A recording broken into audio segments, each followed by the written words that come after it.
Well, hello everyone, and again, welcome to all the new people. And I have to mention this that I look sometimes on that page where it's on YouTube. It gives you all the background, like how many. Well, yeah, just not how many subscribers, but it tells you different things like where people are and what language they're listening in. And I find that so nice. That's just so neat. I mean, not that only I can see this, but that there are people from all over the world, and it's just beautiful. The whole thing is beautiful. I mean, that this can go all over the world, first of all, and second of all, that there are people from all over the world, and I've in fact been to a lot of those places. I've done a lot of traveling, and I've been to a lot of those places in the world before, when I was able to do more traveling. And I actually speak several languages myself, and those are some of them. So that's neat. Anyway, I just wanted to mention that. And then it's a nice day here. It's sort of a fall day, which it's taken a while to get to. Usually it comes earlier here, but it's a beautiful fall day, which for me means rain. I love the rain. So it is raining, and I don't know if you can hear it, but I put the door of this open a bit so the sound, I can hear it, the sound. I don't know if you can. And then I put this lovely fall candle here, and as you can see, I put a new tablecloth on just for now. It's actually my Easter tablecloth that I use at that time, but it's so appropriate for what's coming up. I thought I'm just going to put that one on for this, because today we're starting in Exodus, and that's what all of it symbolizes. The whole thing, what happens in Exodus, symbolizes leaving sin behind, leaving the world behind. And it's a sinful world, so, becoming a separate people, repenting, of course, and starting a new beginning, a new life. And there's so many things that are represented in Exodus that are exactly Christianity. So anyway, I'll go over that as I go along, and I have, of course, the notes, and I'm going to make a new diagram just for this. It's really interesting parallel. It's a long one, so I'm going to make another diagram just for that. So I should have that ready by tomorrow. Anyway, so there, and I have a lot of notes for Exodus.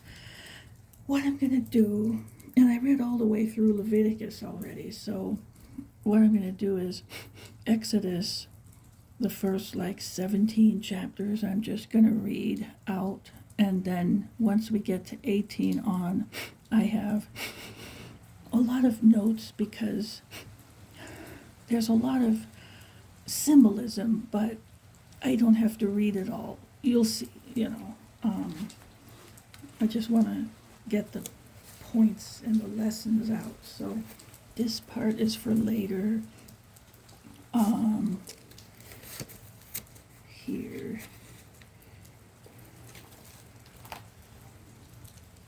Oh yeah, okay. Well, all right, I'll get to that. That and that. This is all a little bit later. Wait a minute. Yeah. Where is my other list? Here. Okay, now, I'll just mention this part real, couple of things actually. I'll mention these. And I have notes over here too, wait. And then those. Yeah. They'll come up a little later. Okay, all right, gotta get organized. I don't want to forget anything here. I have too many notes. Now it gets really intense. Now, one thing is, I might as well say all that now so you know, Moses is another type of Christ. Moses, he was, of course, a deliverer that led the people out of slavery into the promised land. And of course, what that represents is Jesus leading us out of slavery to sin into the promised land of victory, which means mostly victory over sin. Okay, there are other things, of course, but that's the main thing. Living a life in fellowship with God, which you can't do if you're in sin, because sin separates you from God. That was the whole point of, the cross opening up the way and taking that and redeeming us through, the atonement and giving us power over sin so we can live a holy life and have fellowship with God. So the conquering sin part isn't just, okay, the penalty is, we're forgiven and now the penalty's gone. No, it's also power over sin moving forward so we can be an overcomer and live in victory over sin in the future. So that's the power that's given to us as a new Christian. So there are a lot of things involved, and that's what living in the promised land represents, living a victorious Christian life. And there are many things along the way, so I'll get to that as we go, like the Passover lamb, the sacrificial lamb. All of that was fulfilled, of course, in Jesus. Manna, the bread of life, Word of God, it represents that as well. The unleavened bread that it's unleavened, so it's not puffed up, it's not prideful, it doesn't have false doctrine. That's the idea of unleavened bread. It's pure. Water from the rock comes up, so it's smitten and yields life. It yields living water. And then they eat bread and fish in the wilderness. And then, the list just goes on and on. But one thing, there's a part where Moses strikes a rock. I think it's a second time or something this happens. And then he does it in an angry way. And God's not happy about that because he said, you didn't represent me, appropriate or accurately, because he wasn't angry, and Moses was, showing this in an angry way. So what that actually kind of says to me is that, it's all about the law, that part too. So now we're not under the law, of course, but you'll see. But people usually, when they read these things, get the impression that God is angry, and that's false, So I see that in there, he didn't mean it to come across that way, but people take it that way. So that comes up, and then we have this whole thing. Moses represents the law, and later we get to Joshua, and Joshua represents Jesus and that kind of salvation. This wilderness thing, it's a journey, and that's why I have to make the diagram, and I'll show you all that. But it's not a one thing. It's not like, okay, they crossed the Red Sea and that's it. There's a whole journey in there, and each thing represents something about salvation until they enter the promised land. So Joshua is the one to literally take them into the promised land. he represents Christ, okay? That's who takes us into salvation. Moses doesn't go in, and it was all about that rock, okay? So that one, and I think it's not that, it's just that it wasn't meant to be like Moses doesn't take them in, because he represents the law. What that means is the law cannot take you into salvation, into the promised land. It can never get you saved, okay? So that's why Moses, who represents the law, isn't going in with them, okay? But Joshua takes them in. So it's like the baton gets passed that way. And now Moses, many people might think, oh, he took them through all this, treachery and journey through the desert, all this wilderness ordeal, and deals with their stubbornness and their rebellion, and now he doesn't even get to go in. Well, what I really think, he dies before he's old, and he dies before that. Anyway, it would have been too much for him, but I honestly think God, he probably gave him a front row seat up in the angelic armies to have a seat from up there with a bird's eye view to see them going into the land, so he can get it as a better blessing, actually, and not have to deal with the battle and all that. That's what I think. It doesn't say anything, but I just have that feeling. But okay, that's it. So okay, get back to that. Let me now pull this out. So I might have to turn the light on at some point. Move this over here. So Exodus, it gets exciting. Ooh, this is the wrong spot because here we go. Exodus, which sounds like the word exit, right? And there's a reason for that. They are exiting a lot of things and entering into a lot of other things. So, all right, I'll leave it for now, and I'll turn the light on in a little while. Okay, Exodus chapter 1. Now these are, names, okay, are the names of the children of Israel who came to Egypt. Each man and his household came with Jacob. So they mention the names, okay, well, all right, Reuben, Simeon, Levi, and Judah, Issachar, Zebulun, and Benjamin, Dan, Naphtali, Gad, and Asher. All those who were descendants of Jacob were 70 persons, for Joseph was in Egypt already. And Joseph died, all his brothers, and all that generation. Okay, but the children of Israel were fruitful and increased abundantly, multiplied, and grew exceedingly mighty, and the land was filled with them. Now there arose, now this one is so, I've got to talk about it. Okay, now there arose a new king over Egypt who did not know Joseph. Okay, so I got to park the car and talk a little more here.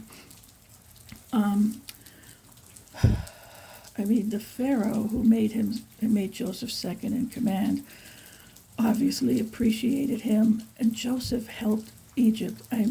He made that whole land prosper by his foresight with those things. Not only did they survive, but they prospered so much when the rest of the world was suffering in a famine. So you'd think the following pharaohs would be a little bit grateful, right? And even though, that one was, but later on, I don't know about the others, there's several generations here, but, the descendants, or Hebrews is what they're referred to at this point, they grew. But you'd think, okay, well, hey, I mean, good for them, right? I mean, God, Joseph did all this and God blessed them, leave it alone, right? Well, this Pharaoh, when it says here, there a new king over Egypt arose who did not know Joseph. So he not only didn't, either he didn't really know, but I think he just didn't appreciate any of it about him. And you know how people are, they get kind of well fed and then they get ungrateful. So it could be something like that. But when I read that sentence, what really jumps out at me is like, I have to explain this, like in today's world, let's say for example, let's say you're working at a company. It could be anything, where there are people and somebody's in charge. And let's say, it could be any kind of company, anything. And let's say the guy in charge, the lead boss of it, whatever title, okay, that he's a Christian and everything is going well, right? If it's going the way it's supposed to, like he'd be righteous, he'd be fair, people would be happy, everything goes well, if he's doing it the way he's supposed to, of course. But I mean, and let's say that goes on for a little while. His son takes over and same thing or whatever. Then one day, say there's nobody else somehow, and another guy comes in, and you can, let's say he's not a Christian, and you can tell right away the difference. It's like there's a new boss in town, and he did not know Jesus. I mean, that's what this says to me. Like, you see that difference right away. Like, he doesn't know Jesus. He didn't know. He is just doing everything wrong. Like, he's harsh, he's unfair, he's mean, he's grouchy, he's overbearing. Maybe he's hitting on the women. Maybe he's cheap. He could be making dirty jokes, and people are like, no, we don't appreciate that. Who knows? But you can tell right away, oh no, like this is just not a good situation anymore, and people start jumping ship.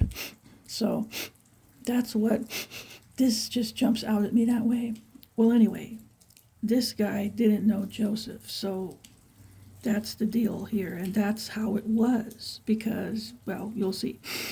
And he said to his people, look, the people of the children of Israel are more and mightier than we.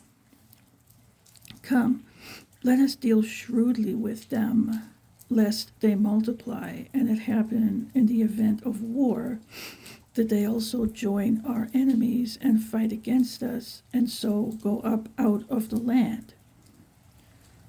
Okay. Therefore they set taskmasters over them to afflict them with their burdens. So here we go. They set taskmasters over them to afflict them with their burdens. And they built for Pharaoh supply cities, Pithom and Ramses. But the more they afflicted them, the more they multiplied and grew. And they were in dread of the children of Israel. So the Egyptians made the children of Israel serve with rigor, and they made their lives bitter with hard bondage, in mortar and brick, and in all manner of service in the field. All their service in which they made them serve was with rigor. So, I mean, eventually here, what happens is, it's slavery, and they become enslaved. That whole thing, they were slaves in Egypt. Okay. Then the king of Egypt spoke to the Hebrew midwives, of whom, and I talked about this before, of whom the name of one was Shiphrah, and the name of the other Puah. And he said, when you do the duties of a midwife for the Hebrew women and see them on the birth stools, if it is a son, then you shall kill him. But if it is a daughter, then she shall live. But the midwives feared God and did not do as the king of Egypt commanded them, but saved the male children alive. So I talked about this, how this is a perfect example of how you have to obey God above man. Okay, it should be pretty obvious right here. You'd be committing murder, right? Babies too. So good for them that they said no and we stood up to that. So the king of Egypt, and he wanted the boys dead because the strength was in the males. It was easier to oppress them if they were all females. All right, and then, and then we have this thing that all along the devil tries to corrupt the line, okay? And this is one of the examples. If the males are gone, then it's already mixed, right? Now, this is the Messiah line, right? So he's trying to mess with that. And then when I was over in Genesis, that incident with Dinah was the same kind of thing. I didn't read it all, but they wanted their people to mix with them. And they said no. And it turned out a certain way. You'll have to read it and see, But was another attempt. And these attempts go on throughout here. And that's why, okay?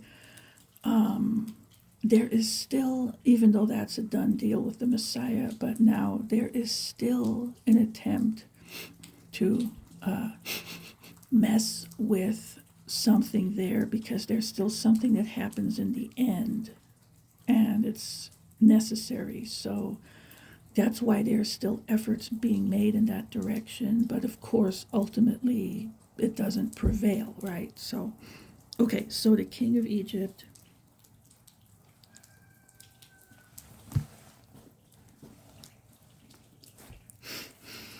called for the midwives and said to them, "Why have you done this thing and saved the male children alive?" And the midwives said to Pharaoh, "Because the Hebrew women are not like the Egyptian women, for they are lively and give birth before the midwives come to them." Okay, so I'm going to tell you up front, they lied. And it was good. Because what are you going to say? Well, we just didn't want to do it that way because, then they'll die and, And then he'd be like, "Oh, okay, well, then I'll just replace you with other midwives who will break their necks." I mean, that's what would happen. And then they die anyway. So they lied and said this. And so it's like there's nothing anybody can do then. And that saved more lives. So sometimes they lied and it was good. Sometimes it's a good thing. You just have to go by the context of the situation. Some people are such rigid thinkers that they think any lie is automatically bad, and that's just not true. Okay, you have to look at the situation. Will someone die if you don't lie? Right? Then it's better to lie. If you do lie, you'll save their life, like a case like this, and then of course it's better. Some people would worry, maybe God won't forgive me then. Oh, really? Well, look what happens. After this, he blesses them for exactly that reason, all of it, okay? So, therefore, God dealt well with the midwives, and the people multiplied and grew very mighty. And so it was because the midwives feared God that he provided households for them. So they got a blessing for the whole thing. Okay, so again, you just have to remember that the spirit of the law is love. Okay, that's true all the way. All right, so that's a perfect example right here, That doesn't mean you accept, no, I'm not talking about accepting sin. Absolutely not. That's not love. That's actually hate because you're not helping people.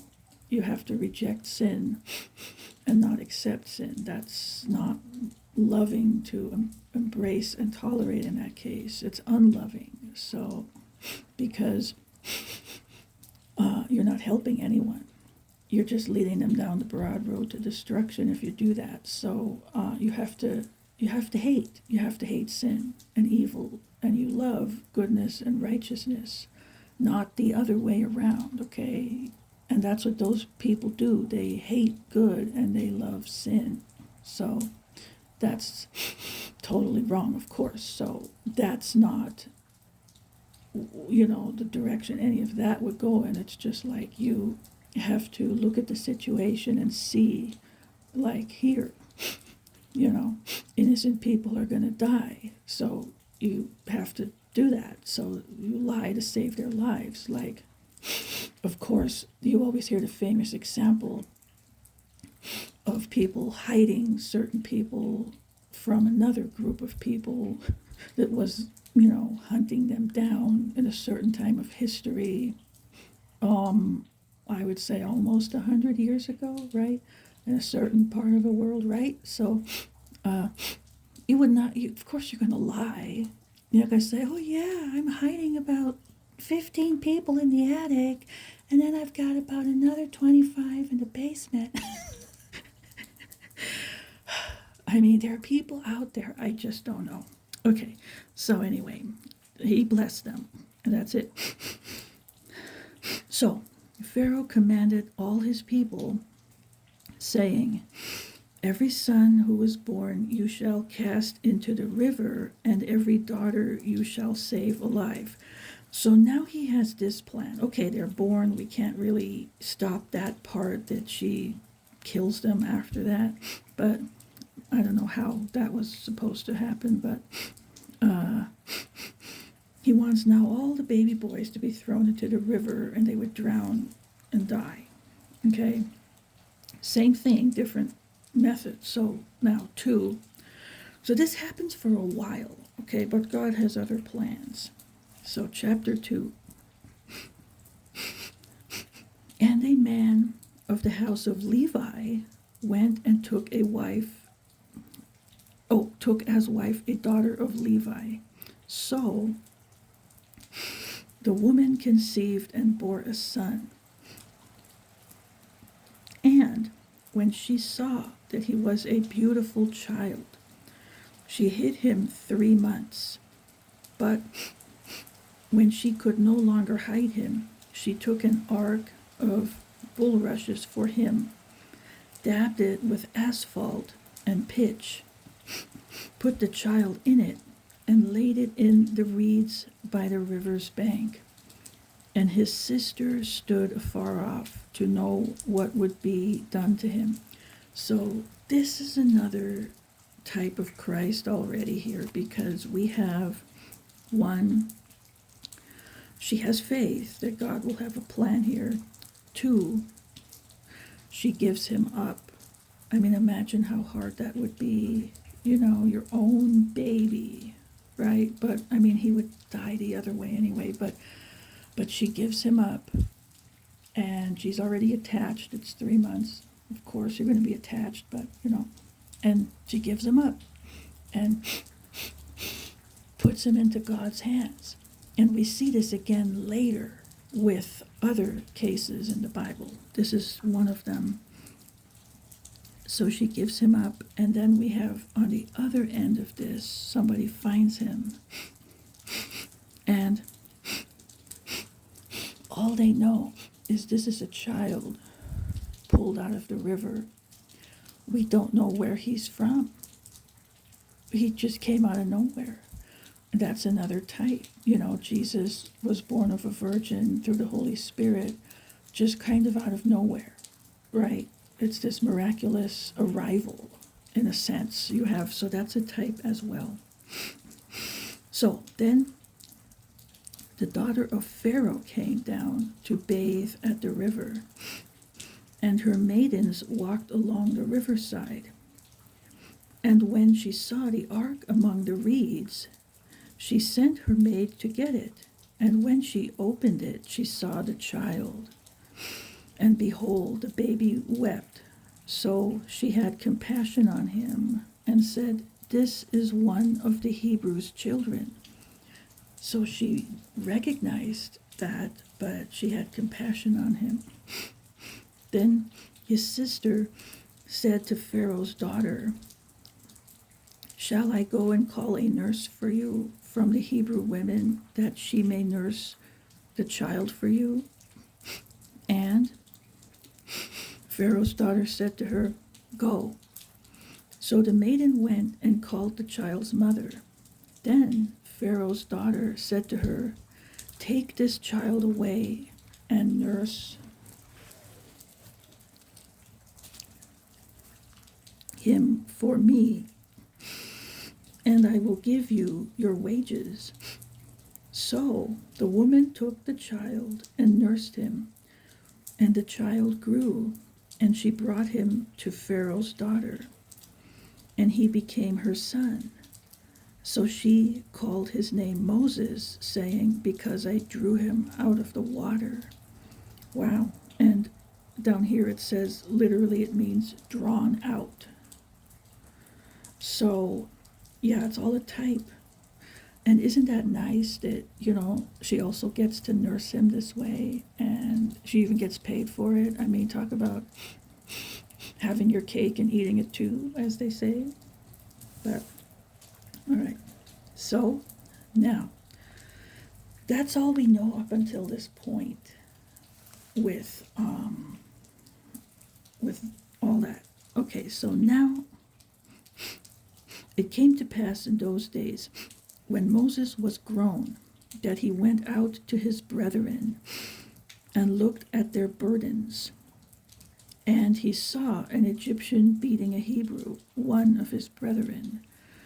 So this is a type too. It's like Jesus looks and sees the bondage to sin, those burdens, and then he sees this specific beating.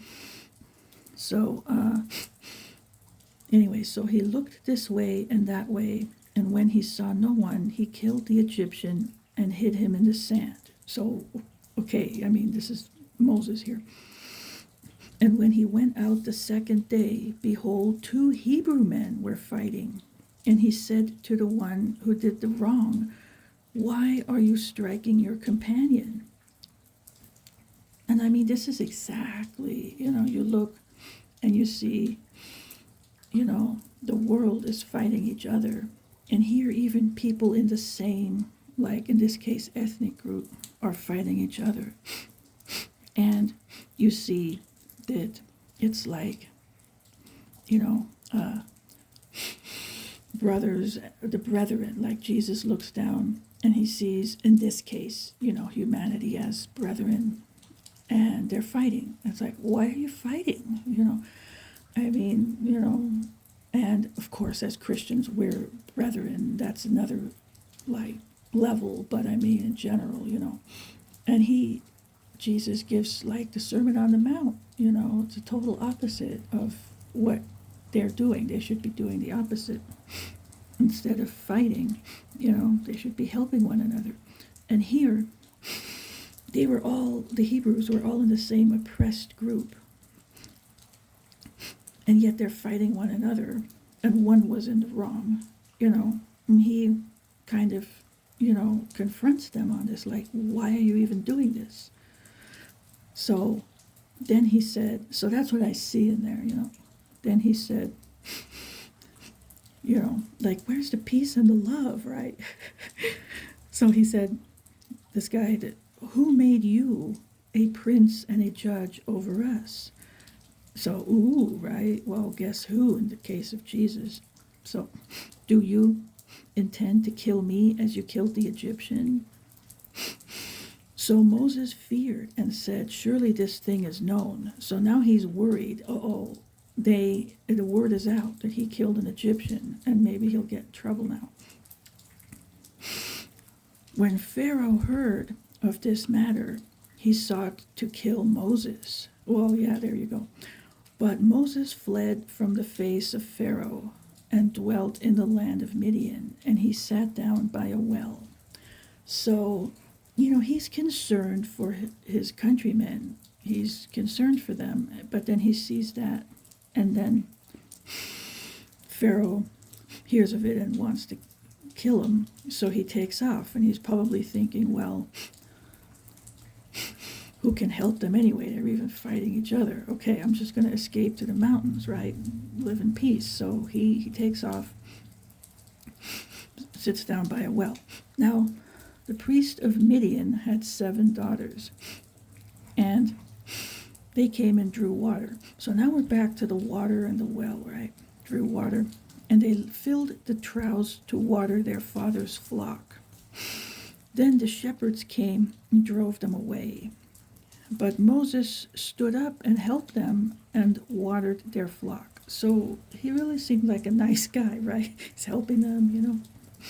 When they came to Reuel, their father, he said, "How is it that you have come so soon today?"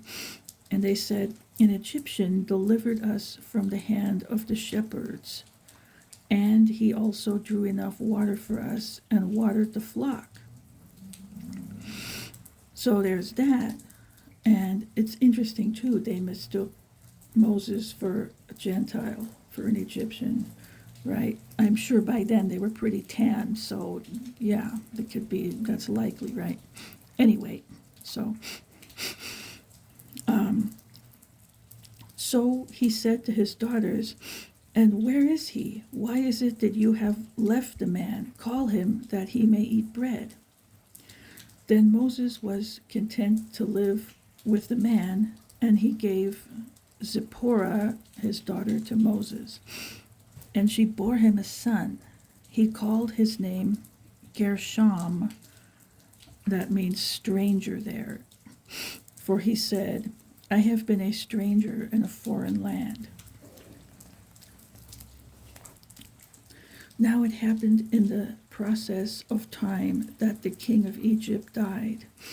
Then the children of Israel groaned because of the bondage, and they cried out, and their cry came up to God because of the bondage. So God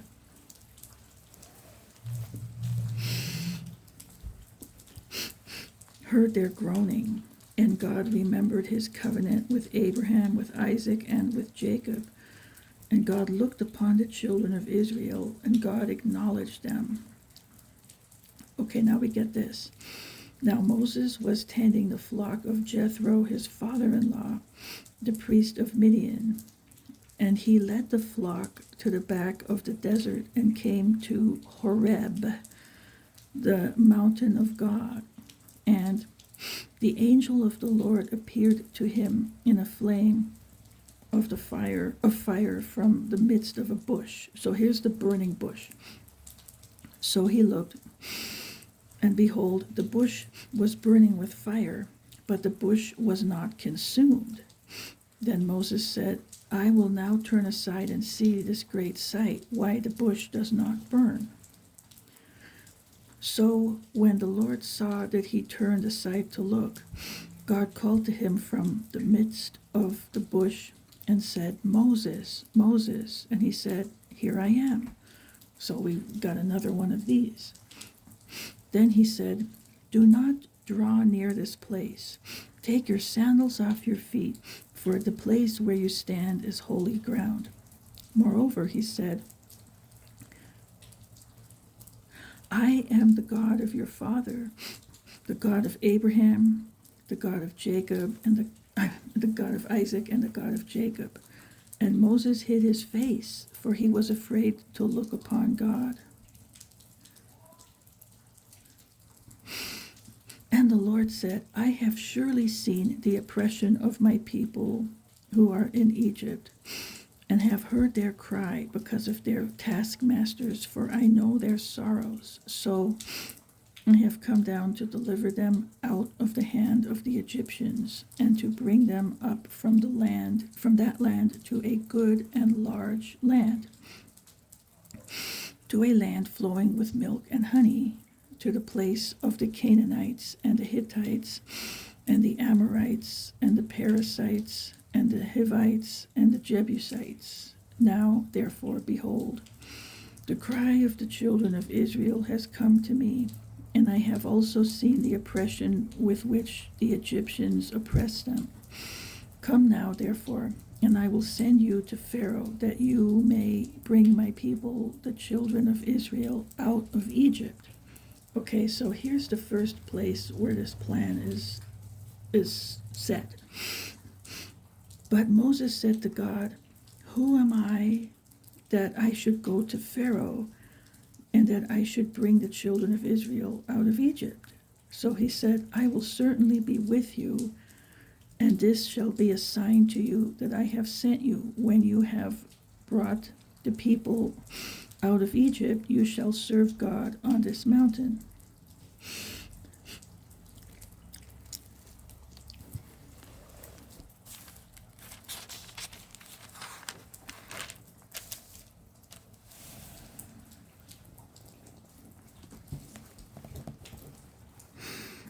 Then Moses said to God, indeed, when I come to the children of Israel and say to them, the God of your fathers has sent me to you, and they say to me, what is his name?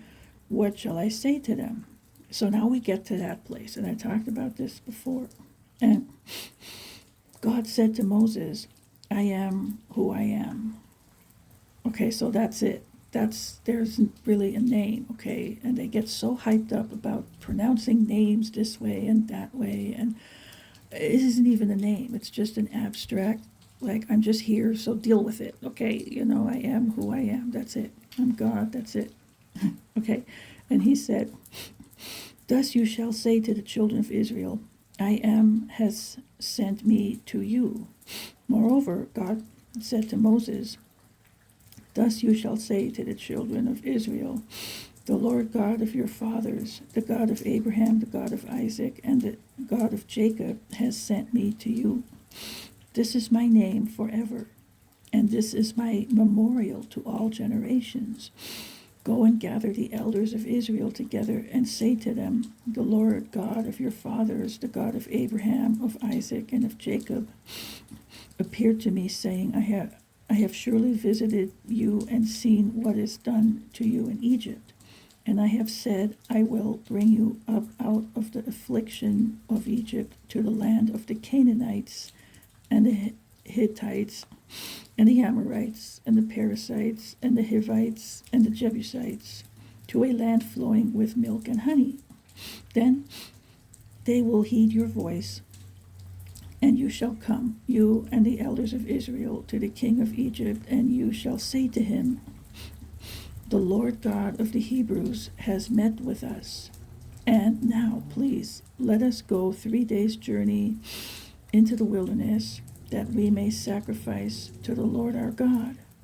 But I am sure that the king of Egypt will not let you go, no, not even by a mighty hand. So I will stretch out my hand and strike Egypt with all my wonders, which I will do in its midst. And after that he will let you go. And I will give this people favor in the sight of the Egyptians, and it shall be, when you go, that you shall not go empty-handed. But every woman shall ask of her neighbor, namely of her who dwells near her house, articles of silver, articles of gold, and clothing, and you shall put them on your sons and on your daughters. So you shall plunder the Egyptians. And some people might think that's, not really a good thing, but you have to consider that they already more than worked for it enough. I mean, they were enslaved, and so this is the least they can get in return is a little stuff, right? This stuff ends up getting used when they build the tabernacle. Like, everybody might wonder, well, where did all that gold and silver come from? Well, here it is, most likely it came from this. And then another interesting thing is that it turns out, I mean, I think it was 4 generations that they were enslaved in Egypt. And there are many places where God says something about the 3rd and the 4th generation of the children of those who sinned. And I know it gets kind of like, yeah, but they didn't sin. I know. But anyway, sometimes consequences go that way. I don't know. But that's what happened. But in this case, it's interesting that the brothers, and the irony of this, consider this, the brothers of Joseph, right, sold Joseph into slavery. Joseph is there a little while, and then he becomes like a king, right, in Egypt.